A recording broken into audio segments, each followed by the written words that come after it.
एक ही दरवाजे पर 3 बार से ज्यादा दस्तक न दें। अगर कोई दरवाजा नहीं खोल रहा तो ये दरवाजा आपके लिए नहीं, आगे बढ़े। अपने दोस्तों को कभी घर ना ले जाएं। हर किसी पर अंधा एतमाद ना करें। अपनी जिस्म की जरूरियात को कभी नजरअंदाज ना करें। जब आप थक जाएं तो आराम करें।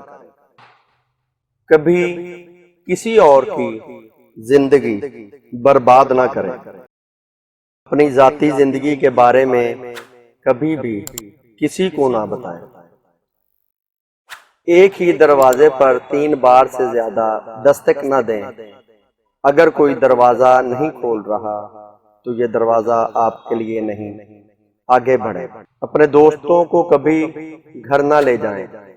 हर किसी पर अंधा एतमाद ना करें। अपनी जिस्म की जरूरियात को कभी नजरअंदाज ना करें। जब आप थक जाएं तो आराम करें।